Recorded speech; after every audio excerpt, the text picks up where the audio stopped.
Bonjour, bienvenue à Pontivy pour une petite introduction au temps de l'Avent dans lequel nous rentrons ce dimanche 2 décembre.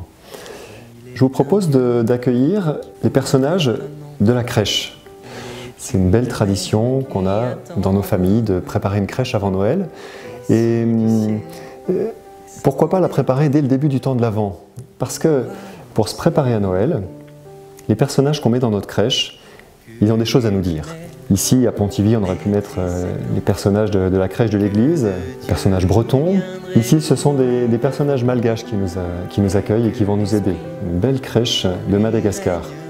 J'ai mis 4 bougies qui vont représenter un peu comme 4 chemins de préparation à l'Avent.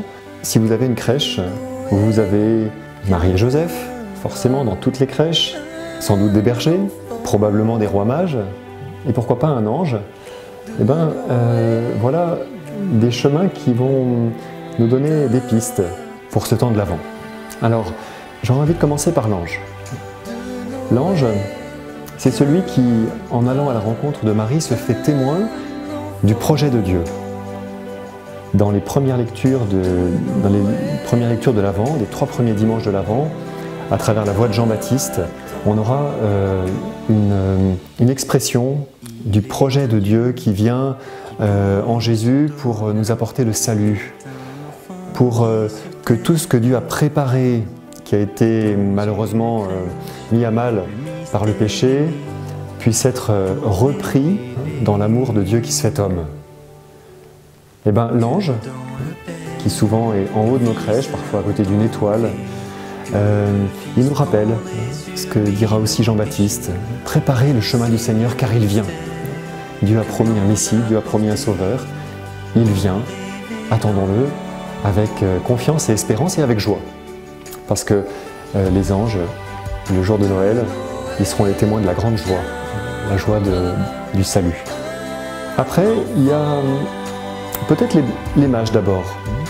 Les mages, ils ont vu une étoile se lever et ils sont partis de loin, d'encore plus loin que les bergers. Qu'est-ce qui les animait, les mages? Les mages, ils se sont mis en route parce qu'ils avaient une recherche de sens. Et cette recherche de sens, elle prenait les chemins de la science de l'époque, si on veut, de la recherche, d'une recherche avec toutes les facultés humaines. Où va le monde? Comment est-ce qu'on peut, dans ce monde, être heureux, donner du sens à notre vie? Les mages, ils se sont mis en route parce qu'ils ont perçu un signe de Dieu, et ils l'ont suivi. Ils ont répondu à une invitation. Et cette image des mages qui marchent, qui avancent et qui cherchent du sens, de tout leur être, c'est une belle image de l'Avent. Ils ne sont pas venus les mains vides, ils se sont impliqués, ils apporteront quelque chose d'eux-mêmes dans cette quête. Ensuite, il y a les bergers. Ici, on a 3 magnifiques bergers, 2 bergers et une bergère. Alors les bergers, c'est tout à fait différent. Eux, ils ont été un peu pris à l'improviste par les anges qui sont venus les rejoindre de nuit dans leur champ. Et pourtant, leur préparation à eux, c'est celle d'une vie difficile qui lutte au quotidien et qui, le moment venu, sera prête à accueillir la bonne nouvelle. Si les anges sont venus les voir, c'est parce qu'ils étaient prêts d'une certaine manière. Ils étaient préparés parce que c'est l'espérance humaine de ceux dont la vie est dure, de ceux qui luttent, de ceux qui se serrent les coudes, comme des bergers dans le froid de la nuit et de l'extérieur, des champs. Alors, c'est aussi tous nos combats, toutes nos difficultés, nos épreuves, notre lutte pour une vie meilleure pour nous-mêmes, mais aussi pour les autres, la solidarité avec ceux qui nous entourent, qui est représentée par cette figure des bergers qui attendent Noël, et avec qui on peut attendre Noël, la venue du Sauveur. Et puis il y a une 4e bougie, elle est au centre, c'est Marie, et non seulement Marie, mais Marie et Joseph. Là, il n'y a pas l'âne et le bœuf. Bon.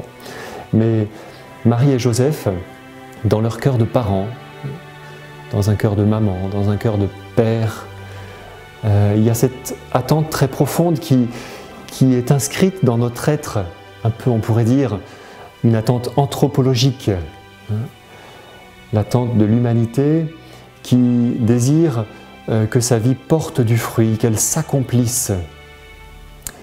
Et évidemment, avec Marie, on en a une figure plus grande que toute, parce que non seulement Marie va être maman, mais en plus elle est la mère du Sauveur. Et on aura ces paroles déjà dans le Magnificat, ce sera le 4e dimanche de l'Avent, mais ensuite dans cet écho que donnera la parole de Jésus, heureuse plus encore celle qui a cru en la parole, celle qui l'a gardée.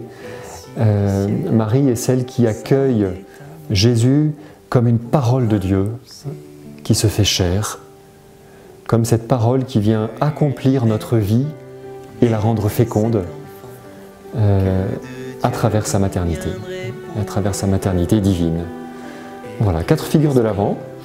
Eh ben, chacun peut les vivre. Bien sûr, il y a le calendrier de l'Avent que chacun peut avoir dans sa maison, mais mettre sa crèche en place dès le début de l'Avent et mettre déjà tous ces personnages qui cheminent et avec lesquels on peut cheminer, eh ben, c'est une belle façon de se préparer à la grande fête de Noël, que je vous souhaite très belle cette année encore.